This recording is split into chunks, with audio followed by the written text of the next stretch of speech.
Sasakyan, hookers, walang pake. Ari-ari nga baka na pa hati-hati ka simula linggo hanggang Lunes. Nang bigla siyang nagpaalam pupunta na sa US. 2 linggo sa LA, 2 linggo sa Manhattan. 1 buwan walang sulutan, 1 buwan walang inutan. Balik sa Manila, ako ay nananabik. Mapaliw-baliwan ko sa kanyang mga halik.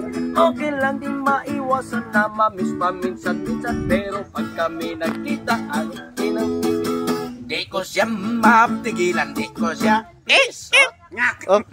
Oh? Ano to? Sadali, sa ginyo. Di ko siya mabiyaan kining yung nga pulutan. Kahit ang sarap ng kakaon o dunay imbitasyon. Aduning pangimos kang kay gidala sa tong kauban busa. Alaka na nawa kay gapai. Alamat mo ismungis sa inyo mga Bisot! gidal. Di ko siya tigilan ang sarap ni Samua. Di ko siya diligid ni kapalit. Di maning mahala di sa palambatan. Nagsinong-singin ta.